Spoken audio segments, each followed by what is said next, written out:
Hello friends, welcome to my channel. দেশ এবং দেশের বাইরে থেকে যারা আজকে আমার ভিডিওটি কন্টিনিউ করেছেন প্রত্যেককে gardener TRIPS with Kamal YouTube চ্যানেলে স্বাগতম। তো ফ্রেন্ডস, আজকে আমি আলোচনা করব গাছ ভর্তি লেবু হারভেস্ট করার পরে কি করে লেবু গাছের পরিচর্যা করবেন, পাশাপাশি লেবু গাছে এই লেবু থাকা অবস্থায় কিভাবে পরিচর্যা করলে লেবু ফলের সাইজগুলো মনের মতো হবে। সব কিছু নিয়ে থাকছে আজকের ভিডিওটি। তো আজকের ভিডিওটি আপনার কাছে অধিক পরিমাণ গুরুত্বপূর্ণ। আপনি যদি ছাদ বাগানি হয়ে থাকেন এবং আপনার ছাদে যদি এই ধরনের পাতি লেবু চারা থেকে থাকে এবং সেই লেবু থেকে যদি আপনি প্রচুর পরিমাণ ফলন পেতে চান, তাহলে আজকের ভিডিওটি মনোযোগ সহকারে দেখতে থাকুন। আজকের ভিডিও থেকে আপনি যেসব তথ্য পাবেন সেই সব তথ্য অনুযায়ী যদি ছাদ বাগানের লেবু গাছকে পরিচর্যা করেন, আপনার লেবু ফল বড় হবার পাশাপাশি আপনার লেবুর সার্বিক গ্রোথ এবং সার্বিক পরিচর্যা আপনি এক নিমেষেই বুঝতে পারবেন। তো ভিডিওটি মনোযোগ সহকারে গুরুত্ব নিয়ে দেখতে থাকুন। তো ফ্রেন্ডস, প্রথমেই বলি, আমার এটি একটি কলমের চারা এবং এই কলমের চারাটির বয়স মাত্র 6 মাস। আর এই 6 মাসের মধ্যে এই কলমের চারাটির অবস্থা দেখুন। পাশাপাশি এই কলমের চারাতে প্রচুর পরিমাণ লেবু ধরেছে, যেটি 1 বছরের মধ্যে একটি গাছে এই লেবু ধরা যথেষ্ট বলে আমি মনে করি। তো চলুন আজকের ভিডিওর আলোচনা করি যে এই ফলগুলো কেমন করে আপনারা পরিচর্যা করবেন, পাশাপাশি লেবু ফল, সেটি আপনার পাতি লেবু হোক বা অন্য কোনো লেবু হোক, সহজেই কিভাবে বড় করতে হয় বা লেবু ফলের মিষ্টতা বৃদ্ধি কী করে করতে হয়, তাই নিয়ে থাকছে আজকের সম্পূর্ণ উপস্থাপনাটি। তো ফ্রেন্ডস, গাছ ভর্তি এই ধরনের পাতি লেবু পাওয়ার পাশাপাশি আপনার লেবুগুলো সঠিক আকার আয়তন আনানো আপনার কাছে এক অত্যন্ত গুরুত্বপূর্ণ এক বিষয়। এদিকে আমাদের যেমন নজর রাখতে হবে, পাশাপাশি লেবু গাছের সম্পূর্ণ পরিচর্যাও আমাদের লক্ষ্য রাখতে হবে। এই লেবু গাছের পরিচর্যার মধ্যে সর্বপ্রথম আপনাদের মনে রাখতে হবে, এই লেবুগুলো যথেষ্ট পরিমাণ বড় হয়ে গেলে, অর্থাৎ উপযুক্ত হয়ে গেলে বা পেকে গেলে এই লেবু ফলগুলো হারভেস্ট করে নিতে হয়। আর এই হারভেস্টের পরে গাছের বিশেষ পরিচর্যা করতে হয়। ধরুন আপনার এই লেবু ফলটি পেকে গেছে, তো এক্ষেত্রে আপনি কি করবেন? এক্ষেত্রে যখন এই লেবু ফলটি পারবেন, সেক্ষেত্রে আপনাকে কি করতে হবে? আপনি যখন লেবু ফলটি পারবেন, ঠিক বোটার থেকে না কেটে আপনাকে ঠিক এরকম জায়গার থেকে কেটে নেবেন। তাহলে আদতে কি হলো, লেবু ফল তোলার পাশাপাশি আপনার গাছটি প্রুনিং করা হয়ে গেল। এই প্রুনিং একটি অন্যতম গুরুত্বপূর্ণ বিষয় লেবু গাছের জন্য। আপনারা অবশ্যই জানেন, লেবু গাছকে যত প্রুনিং করা হয় তত পরিমাণ ফল আসে এবং তত গাছটি বুশি হয়। তাই নতুন ছাদ বাগানীদের জন্য এই যে ট্রিক্সটা বলছি, পাশাপাশি পুরনো যে ছাদ বাগানি আছে অবশ্যই আপনারা এই ট্রিক্সটা ফলো করবেন।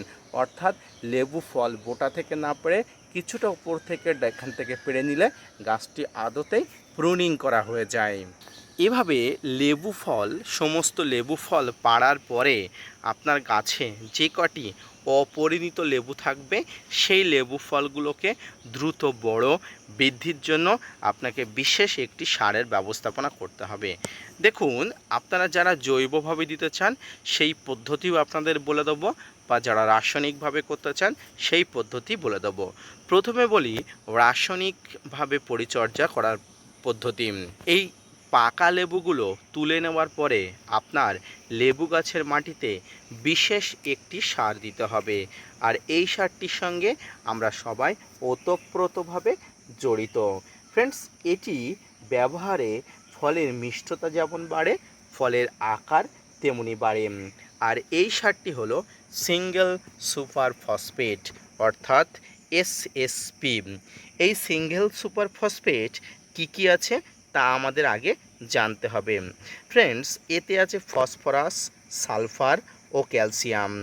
এই উপাদানগুলি গাছের জন্য অত্যন্ত গুরুত্বপূর্ণ এবং কার্যকরী ভূমিকা নেয় গাছের বৃদ্ধি, বিকাশ, ফলের আয়তন, ফলের মিষ্টতা বৃদ্ধি, সামগ্রিকভাবে গাছের বেড়ে ওঠার জন্য এই উপাদানগুলো অত্যন্ত গুরুত্বপূর্ণ এবং কার্যকরী ভূমিকা নিয়ে থাকে।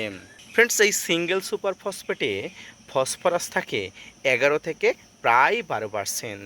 এর মধ্যে ক্যালসিয়াম থাকে 21 থেকে 22% এবং এর মধ্যে সালফার থাকে প্রায় 13 থেকে 14%। এটি দুটি ফর্মে পাওয়া যায়, অর্থাৎ এই সিঙ্গেল সুপার ফসফেটটি দুটি ফর্মে পাওয়া যায়। একটি হলো ডাস্ট ফর্ম, আপনারা যেটি দেখছেন সেটি হচ্ছে একদম ডাস্ট ফর্ম বা গুঁড়ো, এবং অপরটি হলো দানা আকারের। আপনারা এই ডাস্ট এবং দানা আকারের দুটোই ব্যবহার করতে পারেন। তবে এক্ষেত্রে আমি আপনাদের বলবো এই সিঙ্গেল সুপার ফসফেট বা এসএসপি অতিরিক্ত গরমে গাছের মাটিতে বা টবের মাটিতে ব্যবহার করা একদমই উচিত নয়। আপনাদের মনে প্রশ্ন আসতে পারে যে কেন উচিত নয়, এবার আমি বলি।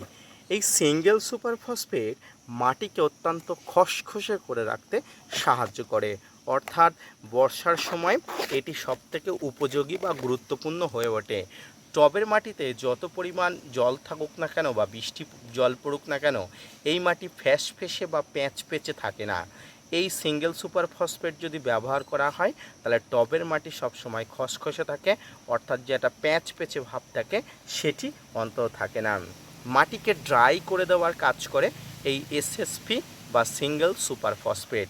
তাই আপনারা যদি গরমকালে বা গ্রীষ্মতে এই এসএসপি বা সিঙ্গেল সুপার ফসফেট ব্যবহার করেন তাহলে কিন্তু টবের মাটিকে ফাটিয়ে দিতে পারে।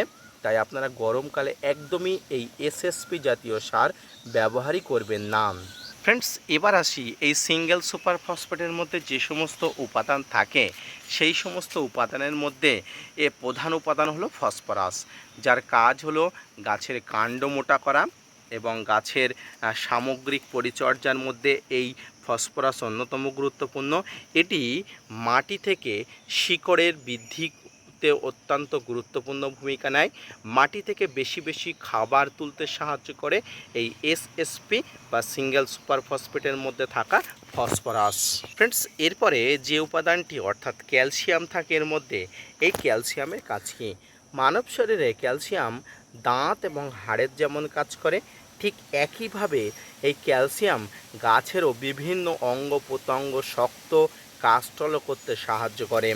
ফসফরাসের মতো এটিও কার্যকারী ভূমিকা গ্রহণ করে। এটি গাছে কাণ্ডকে কাষ্ঠল করার পাশাপাশি ফলের আকার আয়তন সঠিকভাবে বৃদ্ধিতে সাহায্য করে। এবার আসি গাছের সালফার। ফ্রেন্ডস, এই সিঙ্গেল সুপার ফসফেটের মধ্যে থাকা সালফার উদ্ভিদের এই যে পাতাকে সবুজায়নে সাহায্য করে। গাছের পাতা যাতে ক্লোরোসিস না হয়, গাছের পাতায় যাতে ক্লোরোফিল ঠিকঠাক থাকে, সেই জন্য এই সালফার অত্যন্ত গুরুত্বপূর্ণ এবং কার্যকরী ভূমিকা গ্রহণ করে। ফ্রেন্ডস, এবার আসি লেবু গাছের একটা সমস্যা হচ্ছে এই ধরনের সমস্যা, পাতা হলুদ হয়ে যাওয়ার সমস্যা। এই সমস্যা অত্যন্ত গুরুত্বপূর্ণ একটি সমস্যা। এই সমস্যাটি দেখা দিলে আপনারা অবশ্যই ব্লাইটক্স বা ব্লু কপার 1 থেকে 2 গ্রাম আপনারা 1 লিটার জলে নিয়ে অবশ্যই ব্যবহার করবেন। এই ব্লাইটক্স বা ব্লু কপার ছাড়া এই সমস্যা সমাধান করা কিন্তু অত্যন্ত কষ্টকর হয়ে যায়। তাই আপনারা মাসে অন্তত একবার এই ব্লাইটক্স বা ব্লু কপার ব্যবহার করে এই ধরনের রোগ থেকে আপনারা গাছগুলোকে চিরমুক্তি দিতে পারেন। ফ্রেন্ডস, এবার বলি, এই যে প্রথমেই আমি বললাম যে এই সিঙ্গেল সুপার ফসফেটকে দুইটি ভাগে ভাগ করা যায়, একটা হচ্ছে ডাস্ট, একটা হচ্ছে দানা। আপনারা এই দানার মধ্যে যেটি ব্যবহার করতে পারবেন সেটি হচ্ছে ডিএপি। তাই বর্ষাতে আপনারা যারা টবের মাটিতে সিঙ্গেল সুপার ফসফেট ব্যবহার করবেন, এই বর্ষাকালে অর্থাৎ এই যে 2-3 মাস ঘুরিয়ে ফিরিয়ে প্রতি মাসে 1 মাসে সিঙ্গেল সুপার ফসফেট ব্যবহার করতে পারেন, 1 মাসে ডিএপি ব্যবহার করতে পারেন। আপনারা যেটি দেখতে পাচ্ছেন আমার টবের মাটিতে, আমি গতকালই টবের মাটিতে সিঙ্গেল সুপার ফসফেট প্রয়োগ করেছি এবং এটি এখনও পর্যন্ত স্পষ্ট, যেটি আপনারা অবশ্যই দেখতে পাচ্ছেন। এবার আসি, আমি প্রথমেই বলেছি যে রাসায়নিক এবং জৈব পদ্ধতিতে দুটোই আলোচনা করব। এতক্ষণ আমি বললাম রাসায়নিকভাবে গাছের মাটিতে বিভিন্ন ধরনের ফসফরাস, ক্যালসিয়াম, সালফারের যোগান। এবার আসি জৈবভাবে। আপনারা যারা জৈবভাবে ছাদ বাগান করতে চান তারা এই ক্যালসিয়াম, ফসফরাস, ইত্যাদি উৎসের জন্য আপনারা হাড় গুঁড়োকে ব্যবহার করতে পারেন। এই হাড় গুঁড়োকে দুটি ভাগে ভাগ করা যায়, একটা হচ্ছে ডাস্ট হাড় গুঁড়ো আর একটা হচ্ছে হাড় গুঁড়ো। অর্থাৎ বাজারে একদম গুঁড়ো বা ধুলো আকৃতি একটি হাড় গুঁড়ো পাওয়া যায়, আবার একটি আকৃতির যে হাড় গুঁড়ো আছে অর্থাৎ দানা দানা আকৃতির যেগুলো সেগুলো পাওয়া যায়। আপনারা দুটোই ব্যবহার করতে পারেন। পর্যাপ্ত পরিমাণ এখানে ফসফরাস, ক্যালসিয়াম, সালফার সব কিছু এর মধ্যে পাবেন। এর পাশাপাশি যারা এই সালফারের যোগানকে পেতে চান আপনারা হাড় গুঁড়োর মধ্যে পাবেন না, এই হাড় গুঁড়োর মধ্যে আপনারা ফসফরাস এবং ক্যালসিয়াম পাবেন। আপনারা যদি বাইরে থেকে সালফার না দেন তাহলে কিন্তু গাছের সালফারের অভাব হয়ে যাবে। তাই এক্ষেত্রে সালফারের যোগানের জন্য পেঁয়াজের খোসাকে জলে ভিজিয়ে আপনারা টবের মাটিতে দিতে পারেন, সেক্ষেত্রে সালফারের যোগানটাও গাছ পূরণ করে নেবে। এইভাবে আপনার ছাদ বাগানকে জৈবিক এবং রাসায়নিক যেটি আপনার ইচ্ছা সে তেমনভাবে পরিচর্যা করতে পারবেন। তবে এক্ষেত্রে আমি একটা কথা বলে রাখি, আপনারা ফলের আকার আয়তন সঠিক পাওয়ার জন্য, ফলের আকার আয়তন প্রচুর পরিমাণ বৃদ্ধির জন্য, ফলের আকার আয়তন বড়োর জন্য আপনাকে অবশ্যই কিন্তু রাসায়নিক সারের অবলম্বন করতে হবে। অর্থাৎ জৈব সারের ক্ষেত্রে আপনার কিন্তু ফলের আকার আয়তন এত দ্রুততার সাথে কিন্তু বৃদ্ধি পাবে না। ভিডিও শেষে এসে আপনাদের একটা কথা বলি যে শুধুমাত্র যেই এসএসপি বা সিঙ্গেল সুপার ফসফেট প্রয়োগ করে আপনার টবের গাছের মাটিতে ফল ফুল সঠিক আয়তন বা ফলের সাইজ সঠিকভাবে পাবেন এমনটা কিন্তু নয়।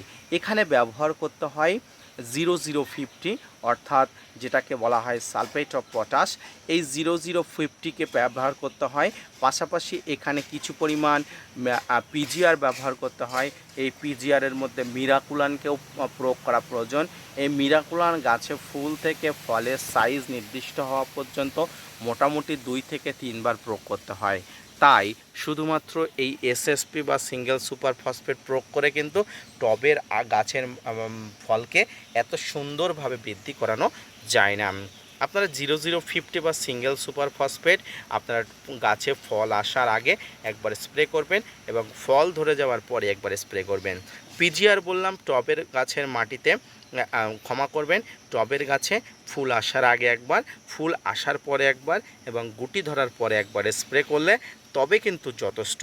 এই ধরনের পরিচর্যা যদি আপনারা সঠিকভাবে করতে পারেন তাহলে দেখবেন আপনাদের ফলের আকার আয়তন বৃদ্ধির সাথে সাথে সামগ্রিকভাবে আপনার গাছটি প্রচুর পরিমাণ গ্রোথ নিচ্ছে।